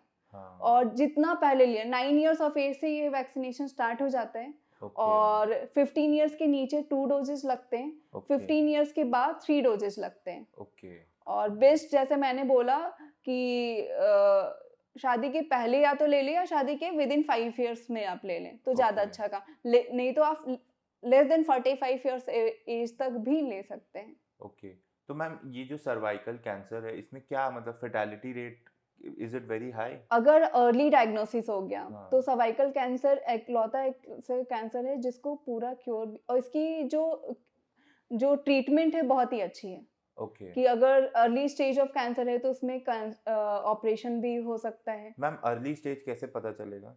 अर्ली स्टेज जैसे आप डॉक्टर के पास गए उसकी जो अर्ली स्टेज के जो सिम्टम्स होते हैं बहुत ज़्यादा ऐसा नहीं है कि कॉमन सिम्टम्स ही होते हैं। ओके जैसे नॉर्मल सा जैसे मैंने स्टार्टिंग में बोला था लिकोरिया वाली प्रॉब्लम हो सकती है, हाँ एबनॉर्मल यूट्राइन ब्लीडिंग हो सकता है जैसे कभी पीरियड के बीच में ब्लीडिंग होने लग गया या पीरियड के दौरान बहुत ज़्यादा हैवी ब्लीडिंग होने लग गया या फिर जस्ट आफ्टर इंटरकोर्स ब्लीडिंग होने लग गया। वो सारी चीज़ें ये नॉर्मल कॉमन पेट में हल्का सा दर्द हो रहा है, कई बार पेशेंट से इग्नोर भी कर देते हैं कि ऐसे हाँ कोई अब किसी को पेट में दर्द हो रहा है तो वो थोड़ी ना सोचेगा कैंसर कि हो रहा कैंसर ही है है। गूगल बिल्कुल की तरह मतलब बिल्कुल कि वो हर बात पे रूटीन कहे वो है। हाँ तो इसको हम लोग स्क्रीनिंग भी करते हैं इसके लिए हाँ हाँ कि जैसे मैंने बोला सर्वाइकल कैंसर बहुत ही मोस्ट कॉमन कैंसर है इंडिया में। तो हम लोग इसके लिए स्क्रीन करते हैं हाँ कि एवरी फीमेल जो 25 इयर्स ऑफ एज के ऊपर है हाँ चाहे वो सेक्सुअली एक्टिव हो या नहीं हो, हम्म हम उनको एक पैप्समियर टेस्ट होता है मतलब 2-3 अच्छा स्क्रीनिंग मेथड्स हैं जिससे हम हाँ लोग स्क्रीन करते हैं अच्छा कि अगर उनके पास रिस्क फैक्टर हो या नहीं हो। हम्म हम लोग हर पेशेंट्स को एडवाइज करते हैं कि आप ये कुछ कुछ टेस्ट है आप जरूर कराओ। ओके। कि जैसे पैप्समियर टेस्ट हो गया, लिक्विड बेस्ड साइटोलॉजी होती है वो हाँ। करा सकते हैं, एचपीवी डीएनए का टेस्ट करा सकते हैं एंड ओके। या फिर आप डायरेक्टली कॉल्पोस्कोपी करा सकते हो। ये ओके। 3-4 मेथड्स होते हैं जो आप डायरेक्टली स्क्रीन करा सकते हो। हाँ, हाँ। अगर 2 मतलब उसकी कुछ टाइमलाइन्स हाँ, होती हैं, हाँ। डॉक्टर आपको एडवाइस करेगा। हाँ, हाँ। अगर जैसे 3 बार पैप्समियर टेस्ट आपके नेगेटिव आते हैं हाँ। कुछ अंतराल पे, जैसे आपको गायनेकोलॉजिस्ट बताएँगे, तो हुँ। आपको मतलब फिर आपको कराने की ज़रूरत नहीं है। Okay, okay. तो ये सारी अब बस 3 बार आपने पैप्समियर टेस्ट करा लिया एवरी 5 इयर्स, तो वो नेगेटिव है, तो आप हो गए कि ठीक है, अब मतलब कैंसर नहीं होने के चांसेस ज़्यादा हैं कि हाँ। 99% केसेज़ में, हाँ। 99.9% केसेज़ में ऐसे फीमेल्स को कैंसर नहीं हाँ, होते हैं। हाँ। मैम एक चीज़ मेरे दिमाग में क्वेश्चन आया कि you deal with lot of cases like what do you think आपकी लाइफ में would be the the most challenging case that आपने फेस किया and you were like this was genuinely very tough to crack this kind of this case और this kind of cases. बहुत सारे cases तो ऐसे आते हैं, लेकिन कई बार केसेज़ ऐसे भी आते हैं, स्पेशली जब मैं गवर्नमेंट सेटअप में थी, जब बीएचयू में थे, हाँ। तो पेशेंट्स क्या करते थे, जैसे 2 ग्राम हीमोग्लोबिन पे हाँ। फीमेल्स को अंदर आए और वो पूरी फुल टर्म प्रेगनेंसी है, डायलेटेड है, कि अब डिलीवरी इमिनेंट है, हाँ। 2 ग्राम हीमोग्लोबिन है। ओके। और 2 मतलब ग्राम और इनफैक्ट मैम कितनी होनी चाहिए हीमोग्लोबिन? इनफैक्ट हैरिसन में जो मेडिसिन की सबसे बेस्ट बुक कही जाती है, उसमें ये तक लिखा है 4 ग्राम के नीचे इंसान को सरवाइव करना बहुत मुश्किल है। हाँ। और आइडियली जो हीमोग्लोबिन होती है 11 टू 14 होनी चाहिए। ओके। और वो 2 ग्राम हीमोग्लोबिन में पेशेंट आते थे और जैसे ही वो लेबर में इंटर करते थे, उनके सारे साथी गायब। हाँ। और द फनीएस्ट पार्ट वाज कि वो जो फीमेल है, तो हम लोग उनको बोलते थे मतलब कि साथी को कि डोनेट करने के लिए, अगर कोई हाँ, मिल हाँ। गया तो हम लोग उनको बोलते थे डोनेट करने के लिए कि हाँ। इसको अभी तुरंत ब्लड हाँ। चढ़ाने की ज़रूरत है हाँ। और तुरंत इमीडिएट ब्लड चढ़ाने की ज़रूरत है। इनफैक्ट उसमें तुरंत मैसिवली ट्रांसफ्यूज करने की भी ज़रूरत पड़ जाती है 2 ग्राम हीमोग्लोबिन में। बच्चा और माँ दोनों को रिस्क होता है। और ओके। वैसे केस में वो फीमेल अपना ना सोच के अपने पति का, नहीं मेरे पति बहुत ही कमजोर हैं, उनको ब्लड डोनेट मत कराइए। वो हाँ। उसको ये नहीं चिंता है कि मैं बचूंगी कि नहीं, हाँ, और और मेरा बच्चा आपका बचेगा बेबी। कि हाँ, नहीं, हाँ, हाँ। लेकिन उनको ये है कि मेरा पति डोनेट कर देगा ना, तो मेरे हाँ। पति को दिक्कत हो जाएगी। तो ये हाँ। सारी प्रॉब्लम्स, बहुत सारी चीजें ऐसे फेस करते हैं। बहुत सारी और भी प्रॉब्लम्स है, जैसे इंडोमेट्रियोसिस है, बहुत ही कॉमन प्रॉब्लम है। इसमें क्या होता है मैम इसमें इंडोमेट्रियोसिस? इंडोमेट्रियोसिस जो मैं स्टार्टिंग में आपको बता रही थी, कि जो झिल्ली होती है, हाँ, हाँ। जो मेंस्ट्रुअल साइकिल के दौरान निकल के बाहर आती है, हाँ। वो जो उसको इंडोमेट्रियम भी कहते हैं। हाँ। तो वो इंडोमेट्रियम वैसे तो नॉर्मली यूट्राइन लाइनिंग को कहते हैं हुँ। इंडोमेट्रियम, लेकिन किसी वजह से वो जाके ओवरीज पे जाके चिपक जाती है, या हाँ। फिर जो आसपास ऑर्गन्स होते हैं, बाउवेल हो गया, मतलब जो हाँ। आंतें होती हैं, आगे पेशाब का थैला होता है, ब्लैडर हो गया, उस पे जाके चिपक गई। रेयर इंस्टेंस में ब्रेन, ये सब में भी वो इंडोमेट्रियम लाइनिंग जाके चली जाती है। तो ओके। उसकी वजह से क्या होता है, इंडोमेट्रियम का जैसे मैंने बताया कि हुँ। नॉर्मल हार्मोन के इन्फ्लुएंस में वो ग्रो करती हैं, और हाँ। एक लिमिट के बाद वो जैसे ही मेंस्ट्रुअल फेज आएगा, वो सेड आउट करने की कोशिश करेंगी। हाँ। तो वो ये सारी चीजें जहाँ भी इंडोमेट्रियम हो, उस पे यही सेम चीज होगा। जैसे वही यूट्राइन लाइनिंग में हुई तो सेड आउट करके बाहर निकल गया एज हाँ। मेंस्ट्रुएशन, हाँ। लेकिन सेम चीज अगर ओवरीज के ऊपर इंडोमेट्रियम है, तो वो ओके। ग्रो तो की, सेड आउट भी की, हाँ। लेकिन कहीं निकलने का स्पेस नहीं है। हाँ। तो एक आम भाषा में बोलते हैं कि गंदा खून जमा हो गया, हाँ। तो वो चॉकलेट कलर की फ्लूइड बन जाती है, इंडोमेट्रियोमा बन जाता है, इंडोमेट्रियोसिस हो जाती है। उससे काफ़ी अडेजन्स हो सकते हैं, इनफर्टिलिटी हो सकती है, ये सारी। और वो उसके जो इतनी ज़्यादा अडेजन्स होते हैं कई बार, हाँ। और बहुत ही यंग फीमेल में, तो वो हाँ। काफ़ी चैलेंजिंग भी हो जाता है ओके, ओके। कि उनकी फर्टिलिटी भी सेव करनी है, हाँ। सारी चीज़ें करनी है कि कोई और प्रॉब्लम ना आए हाँ। हाँ। ओके। इंसान में, वो सारी चीज़ें देखना क्रेजी मतलब लेवल्स ऑफ कॉम्प्लेक्सिटी हाँ, बहुत सारी चीज़ें तो बढ़ जाती इग्नोरेंस है। पे भी होता है कि आई जस्ट रिमेंबर कि एक पेशेंट को प्रेगनेंसी ऑफ अननोन लोकेशन नहीं पता चल पा रहा था। हाँ। जैसे बीटा एसजी तो उसके पॉजिटिव आए थे हाँ। कि 2000 प्लस है, लेकिन ये पता है कि प्रेगनेंसी तो है, हाँ। लेकिन अल्ट्रासाउंड टीवीएस कराया, लोकेशन नहीं पता चला। अच्छा। कि कई बार जो बच्चा होता है यूट्रस में ना होके नली में या अंडाशय में या कहीं और भी बच्चा चला जाता है। अच्छा। तो जिसको एक टॉपिक प्रेगनेंसी भी कहते हैं, मतलब अगर अच्छा। बचदानी के अंदर बच्चा है तो उसको नॉर्मल प्रेगनेंसी है। हाँ, अगर वही नली में बच्चा फंस गया तो हाँ, क्या होगा, यूट्रस का क्या होता है कि जैसे जैसे बच्चा ग्रो करेगा, हाँ, हाँ, यूट्रस 9 मंथ तक ग्रो होगी, हाँ, हाँ, लेकिन सेम चीज आप जो फैलोपियन ट्यूब है हाँ, हाँ, वो उतनी ग्रो नहीं होगी 9 मंथ्स तक। तो ऑब्वियसली एक लेवल के बाद वो उस चीज के लिए बनी ही नहीं बनी है। नहीं है, तो हाँ, उस लेवल के बाद वो रप्चर कर जाएगी, वो एक हाँ, इमरजेंसी कंडीशन हो जाए। सेम वे अगर ओवरी में जाके बच्चा ठहर गया हाँ, तो ओवरी वो उतनी ग्रो तो कर नहीं पाएगी, वो हाँ, रप्चर कर जाए। तो होगा क्या, कोई भी चीज रप्चर होगी तो उससे हम्म, ब्लड जो है बाहर की तरफ आएगा, तो हाँ, मतलब पेट में खून भर जाता है।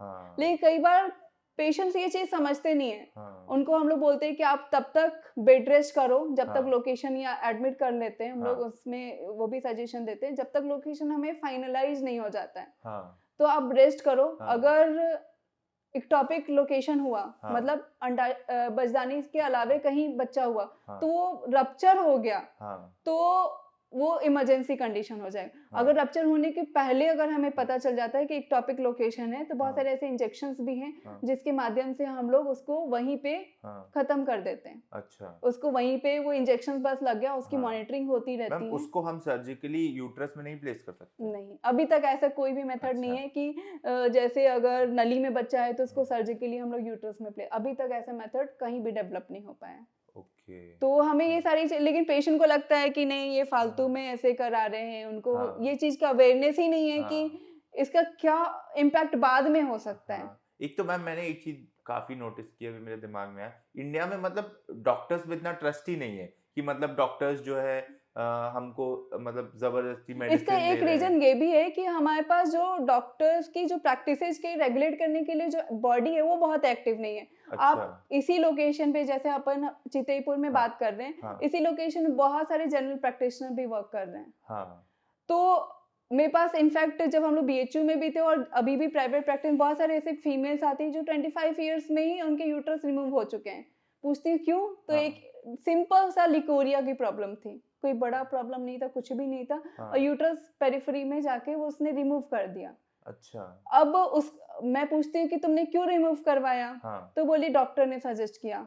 हाँ, दे डोंट नो कि कौन डॉक्टर है, कौन हाँ, नहीं है। हाँ, क्योंकि जो भी मेडिकल हॉस्पिटल में काम कर रहा है, हर इंसान अपने आप को डॉक्टर ही बताने लगता है। हाँ, इनफैक्ट मैं बहुत सारे ऐसे नर्सेज हैं जो हॉस्पिटल में काम करते हैं, पेरिफेरी में वो एज़ अ डॉक्टर अपने आप को बताती हैं। हाँ, हाँ, जीएनएम, एएनएम या बेसिक नर्सिंग जो भी किया है, हाँ, या हाँ, फिर ओटी टेक्नीशियन का भी किया है, जो हाँ, डॉक्टर्स के साथ जो ऑपरेशन हाँ, असिस्ट कराते हैं हाँ, टेक्नीशियन, वो भी पेरिफेरी में अपने आप को डॉक्टर बताते हैं। तो हाँ, उनको बेसिक नॉलेज नहीं होता, बस हाँ, उनको क्या आता है ऑपरेशन करना, साथ में वो हाँ, डॉक्टर्स के साथ हाँ, असिस्ट कराते हैं, तो हाँ, बेसिक थोड़ा बहुत हाँ, ऑपरेशन हाँ, उनको भी आ हाँ, जाता है।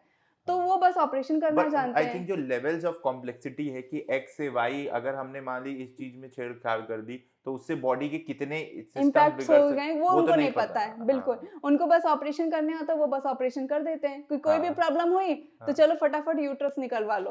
हाँ, हाँ, यूट्रस निकलवाने के क्या प्रॉब्लम है उनको ये भी हाँ। नहीं पता। मैम एक एक क्वेश्चन मेरे दिमाग में है और मैंने अपने घर में भी बहुत डिस्कशन इस बात पे सुना है कि एक होता है नॉर्मल डिलीवरी और एक होता है सर्जिकल डिलीवरी। और आजकल ये बोलते हैं कि सब डॉक्टर्स तो they want to earn more money and that's why they do the surgical delivery because it's much more costly. I really want to know, आप इस फील्ड में हो, you are so into this field, कि क्यों actually ये surgical जो delivery होती है मतलब किस केसेस में कराते हैं? क्योंकि मैंने अपने एक डॉक्टर फ्रेंड से ही पूछा था and he also told me कि बहुत सारी कॉम्प्लेक्सिटीज होती है। I can not explain you in detail but he explain one और टू एंड उधर से मेरे दिमाग में आया, I really want to know कि ये टॉपिक ऑडियंस में डिस्कस होना चाहिए बिकॉज काफी ज्यादा मिसकंसेप्शन है, लोग बहुत ही गलत सोचते हैं। बिल्कुल। इसमें जैसे नॉर्मल डिलीवरी जैसे फर्स्ट प्रेगनेंसी तो उसमें हम लोग ट्राई करते हैं। हाँ, लेकिन बहुत सारी ऐसी कंडीशंस होते हैं जिसमें हम्म, अगर नॉर्मल डिलीवरी कराएँगे हाँ, तो बच्चे को रिस्क हो सकता है। जैसे बच्चा उल्टा हो, मतलब ब्रीच हो। आपने ओके, सुना होगा जो सिर होता है, नॉर्मली जो बच्चे का सिर होता है वो नीचे के साइड होता है। हाँ, तो हाँ, उसमें नॉर्मल डिलीवरी होना जल्दी हो हाँ, सकता है। हाँ, लेकिन अगर बच्चे का पैर नीचे हो हाँ, या बटक्स नीचे हो तो हाँ, उसमें क्या होता है कि बच्चे के बाकी पार्ट्स तो निकल गए, हाँ, सिर अटक जाता है। हाँ, तो उस केस में फिर आप ऑपरेशन करो तो पेशेंट भी थोड़े हाँ, हाइपर होने लग। हाँ, तो मोस्टली अब तो गवर्नमेंट सेटअप में भी मोस्टली ब्रीच के लिए ऑपरेशन ही होता है। फिर अच्छा। और भी बहुत सारे कंडीशन हैं, जैसे कई बार आपने सुना होगा खेड़ी, जो प्लेसेंटा को कहते हैं, हाँ। जिससे बच्चे को ब्लड सप्लाई जाता है, वो नीचे की साइड होती है, अच्छा। कि इसको प्लेसेंटा प्रीविया कहेंगे। कंप्लीट प्लेसेंटा प्रीविया में ऑपरेशन ही करना पड़ता है, क्योंकि अच्छा। जब डायलिटेशन होगा तो सबसे पहले नीचे, मतलब जो बच्चेदानी का मुंह है उसके पास कई बार प्लेसेंटा जाके चिपकी रहती है, मतलब वहीं पे रहती है प्लेसेंटा। जब डायलिटेशन होगा तो क्या होगा, ब्लड निकलेगा। ओके। जैसे ही नॉर्मल डिलीवरी में क्या होगा, लेबर पेन होगा तो मुंह हाँ। खुलेगा, बच्चेदानी का मुंह खुलता है, हाँ, हाँ। डायलिटेशन होती है। हाँ। तो जैसे ही डायलिटेशन होगा वहां से ब्लीडिंग स्टार्ट हो जाएगी, और वो एक अच्छा। Emergency condition. तो उस टाइम में हमें ऑपरेशन ही करके डिलीवरी कराना। फिर बहुत सारी ऐसी भी चीजें होती, कई बार हम लोग नॉर्मल ट्रायल भी देते हैं, है हाँ। ना। तो कई बार बच्चे को फीटल डिस्ट्रेस होने लगता है, जैसे अच्छा। Loop of cord around neck हो गया। लूप ऑफ हाँ। कॉर्ड अराउंड नेक बहुत ही नॉर्मल चीज है, हाँ। जरूरी नहीं है। अगर लूज है तो हाँ। बच्चा उसमें खेलता रहता है, पानी हाँ। होती है बच्चे के आसपास, और हाँ। लूप्स होते हैं, मतलब जो हाँ। खेड़ी से हाँ। हाँ। मतलब प्लेसेंटा से बच्चे को हाँ। ब्लड सप्लाई करने वाला एक लूप ऑफ हाँ। कॉर्ड हाँ। होता है। हाँ। हाँ। तो वो कई बार उसके अंदर बच्चा चला जाता है, और हाँ। अगर वो टाइट हो तो वो क्या हाँ। करेगा, स्ट्रैंगुलेट करेगा बच्चे को नेक के हाँ। अराउंड। हाँ। तो अगर वो बच्चा जैसे नीचे जा रहा है हाँ। और वो हाँ। टाइट हो रहा है तो वो हाँ। स्ट्रैंगुलेट करेगा। हम लोग जैसे उसको सीटीजी से मॉनिटर करते हैं, अच्छा। तो उसमें अगर हमें दिख रहा है कि बच्चे के डिस्ट्रेस हो रहा है तो हम लोग हाँ। नॉर्मल डिलीवरी कराते कराते भी हमें ऑपरेशन करना। तो लोग अच्छा। फिर बोलते हैं कि नॉर्मल डिलीवरी ही क्यों कराया, डायरेक्टली ऑपरेशन, लेकिन हमें वो हाँ। ट्रायल देना पड़ता है। फिर हम्म। बहुत सारी चीजें ऐसी हैं कि हम्म। अब कई बार तो वो डिलीवरी से पहले वो लूप ऑफ कॉर्ड दिखता ही नहीं है, हाँ। या किसी किसी को लूप ऑफ कॉर्ड दिख भी रहा है तो बस उस वो इंडिकेशन नहीं है कि ऑपरेशन करा दें, वो हाँ। निकल भी सकता है, उसको हम लोग मॉनिटरिंग करते हैं। ओके। फिर आपके पास कितनी फैसिलिटीज है वो भी डिपेंड करता है, हाँ। कि आपके जो स्टाफ से कितने ट्रेंड हैं, वो फैसिलिटीज कितनी हैं, हाँ। आप इमरजेंसी में कोई आ सकता है नहीं आ सकता। प्राइवेट प्रैक्टिस बहुत सारी चीजें इंपॉर्टेंट है, हाँ। कि वो जो डॉक्टर है वो इमरजेंसी में आ पाएगा नहीं आ पाएगा, हाँ। वो सारे उस पर भी डिपेंड करता है कि क्या हाँ। होगा नहीं होगा। हाँ। तो इसीलिए लोग जो भी बच्चे या फिर पेशेंट की कैसी मेंटेलिटी है, हाँ। कि हम नॉर्मल डिलीवरी ट्रायल दे रहे हैं और वो हाँ। करवा, मतलब वो भी है कि अगर कुछ भी दिक्कत होता है, क्योंकि मेन जो पर्पस है डिलीवरी का, ऑपरेशन या नॉर्मल डिलीवरी का मेन हाँ। पर्पस है कि बच्चा और जच्चा दोनों सेफ होना चाहिए।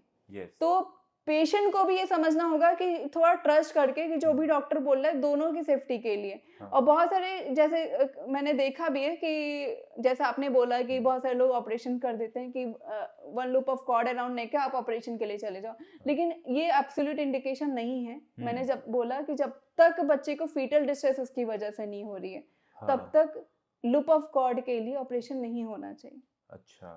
लेकिन वो बात भी है कि बहुत लोग they don't want to take any risk. Risk भी नहीं हाँ। लेना हाँ। चाहते हाँ। कि आप 1% भी कुछ हो गया हाँ। तो हाँ। फिर दे विल कि हाँ कैसे हो गया कैसे हाँ। हो गया। हाँ। हाँ। हर लाइफ की हर मोमेंट में हाँ। अनसर्टिनिटी है। हाँ। और उस टाइम तो मतलब कॉम्प्लेक्सिटीज बहुत ज्यादा हो जाती है। हाँ। बिल्कुल, कि हाँ। आपको तुरंत आप कई बार जो फीटल डिस्ट्रेस हो रहा हाँ। है हाँ। तो उसमें इतना टाइम नहीं होता कि आप 1 घंटे सोचो हाँ। कि मैं अपने मम्मी से बात कर लेता हूँ, मैं अपने पापा से बात कर लूँ, तो मैं अपने दादा से डिस्कस कर लूँ, हाँ। तब मैं डिसीजन दूंगा। हाँ। हाँ। तो वो उतना वेट नहीं कर सकते, आपको हाँ। 15-20 मिनट्स के अंदर डिलीवरी कराना है अगर फीटल डिस्ट्रेस हो रहा है तो। हाँ। हाँ। तो हाँ। ये सारी चीजें भी हैं जो मेडिकल प्रैक्टिस में डॉक्टर्स को देखना पड़ता है। हाँ। मतलब कितना कॉम्प्लेक्स फील्ड है, मतलब वेरी। बिल्कुल। हाँ। So I will not take much of your time, like 1 घंटा से ज़्यादा we have taken your time.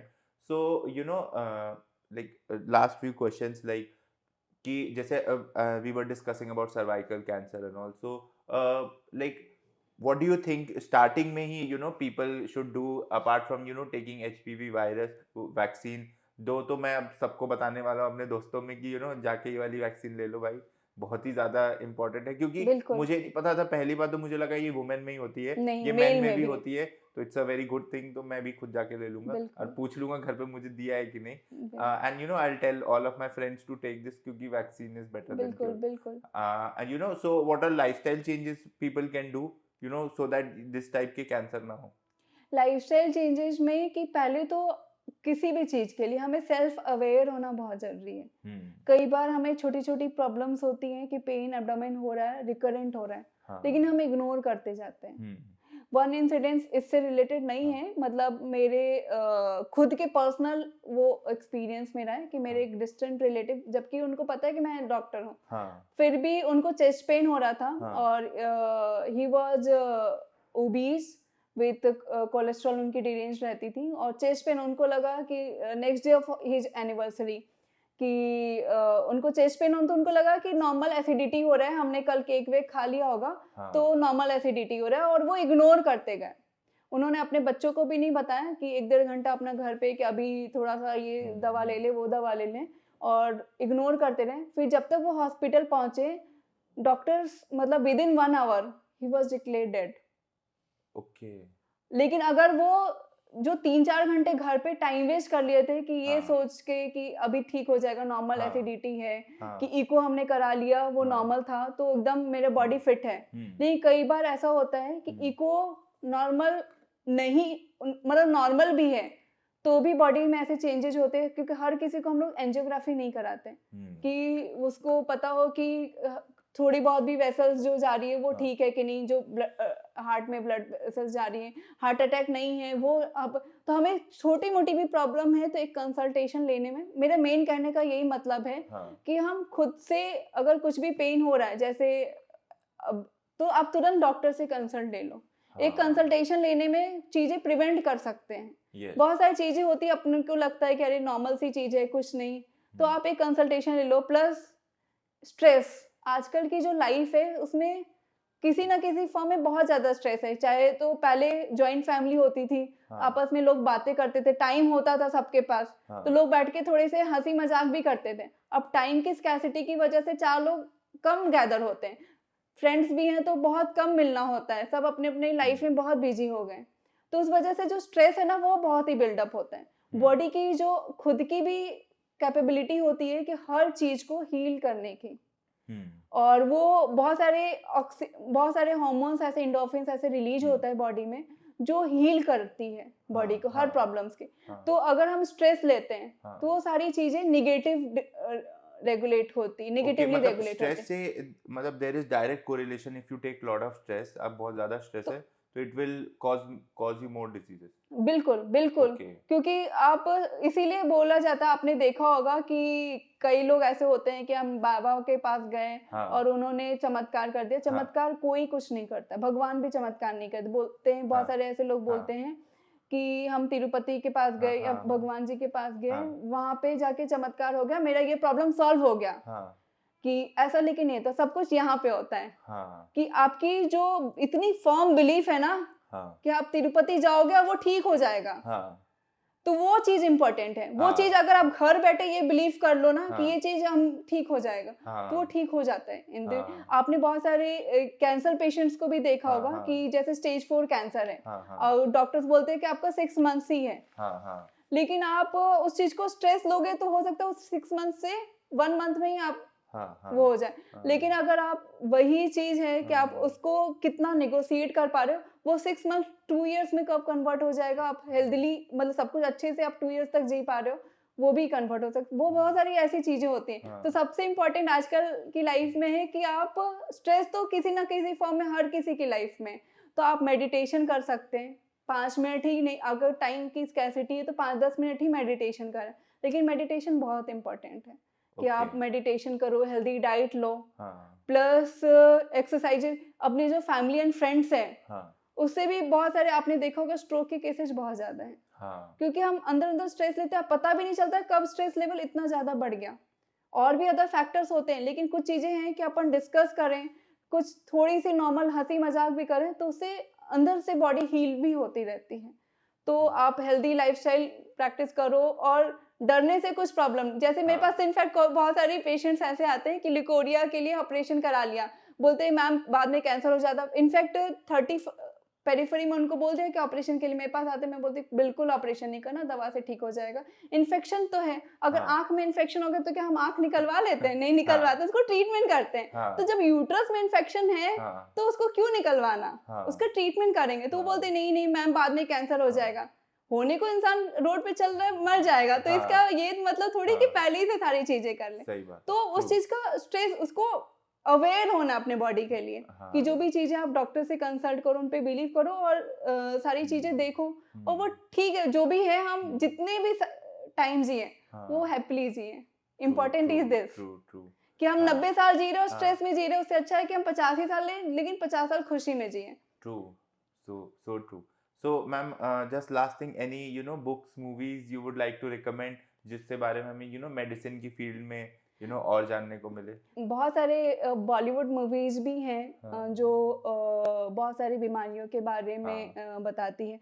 जैसे एक कार्तिक कॉलिंग कार्तिक है, सीजोफ्रेनिया के बारे में बताते हैं हाँ हाँ हाँ कि उसमें कैसे सीजोफ्रेनिया हाँ से हाँ इंसान डिलॉट करता है। हाँ फिर एक Hollywood movie the beautiful mind, हाँ और एक द गिफ्टेड हैंड। हाँ मतलब ओके गिफ्टेड हैंड जो है वो न्यूरो हाँ सर्जन के ऊपर बनाया गया है कि कैसे एक एवरेज हाँ एवरेज स्टूडेंट, एवरेज एक बच्चा जो पढ़ने में एकदम एवरेज था, कैसे दुनिया का बेस्ट न्यूरो सर्जन बन सकता है। मतलब लोग अच्छा बोलते हैं ना कि ये स्कूल में टॉप किया यही कुछ हाँ बनेगा, और हाँ जो बैक बेंचर है या जो हाँ पीछे ला रहे हैं तो वो कुछ नहीं करेगा। बहुत सारे अभी भी ऐसे हाँ पेरेंट्स का भी प्रेशर होता है स्कूल से ही, लेकिन ऐसा नहीं है। अगर बच्चा बाद में भी मेहनत कर ले तो वो भी बहुत अच्छा कर जाता है। हाँ ट्रू तो वो मैम अब आपके ऊपर भी हाँ है कि आपसे जब अब मैंने बात की ना आपने कहा कम स्ट्रेस लेने अब मुझे मुन्ना भाई एमबीबीएस का लॉजिक समझ में आया कि वो जो पूरा इन्वायरमेंट वो लोग क्रिएट कर रहे थे that was to destress the environment बिल्कुल आप बिल्कुल हॉस्पिटल में जा रहे हो आप इतने लोगों को देख रहे हो ये जो पूरा सिस्टम बन रहा है आप इतना स्ट्रेस हो जा रहा है कि मैं जीऊंगा कि नहीं यहाँ तो लोग मर रहे हैं और वो लोग चार लोग आके सिर्फ हंसा रहे हैं थोड़ा बिल्कुल माहौल लाइट होना जरूरी है सो बिल्कुल दैट इट्स नहीं तो बीमारी और ज्यादा बहुत सारे लोग को आपने देखा होगा हम्म, कि वो बहुत बीमार रहते हैं घर पे, लेकिन जैसे ही डॉक्टर के पास जाते हैं, और हाँ कुछ वैसे पर्टिकुलर डॉक्टर्स होते हैं जिनसे वो बोलते हैं कि हम आपके पास आए, मेरी पूरी बीमारी गायब हो गई। तो हाँ उन्होंने कोई जादू नहीं किया, मतलब बस हाँ वही है कि वो जो अपने आसपास जो निगेटिविटी थी वो बस हट गई। कई हाँ लोग, मुझे याद है कि जब मैं एमबीबीएस बीएचयू में कर रही थी तो उस टाइम विवेक शर्मा सर थे, न्यूरो सर्जन। उनके पास पेशेंट्स बस ये आते थे कि सर आप मुझे छू दो, हाँ मतलब इनमें प्रेगनेंसी भी है, वो हाँ न्यूरो सर्जन है, हाँ उनका ऑब्स्टेटिक्स से कोई लेना देना नहीं है, हाँ हाँ लेकिन फिर भी पेशेंट उनके पास पता है कि प्रेग्नेंट है और वो न्यूरो सर्जन है, हाँ वो उसका ट्रीटमेंट नहीं कर, लेकिन वो हाँ पेशेंट चाहते थे कि सर आप, मतलब उनकी वाइब्स उनके हाँ आसपास इतनी पॉजिटिव थी हाँ कि लोग उनसे बोलते थे कि सर आप मुझे बस छू दो और मेरा बच्चा बच्चा सब अच्छा होगा। हाँ मतलब वो एक फर्म जो बिलीफ है ना हाँ पॉजिटिविटी की, वो बहुत ही, हाँ मतलब उस वजह से सारी ट्रू चीजें ठीक ट्रू होती हैं। True true ma'am I thank you for so much of your time I really learned a lot पता नहीं मतलब मैं तो ये पॉडकास्ट मैं खुद जाके वापस देखूंगा like all of my podcast and thank you for so much of your information आपने बहुत चीजें शेयर की I think audience will learn a lot thank you ma'am for your time thank you so much. thank you ma'am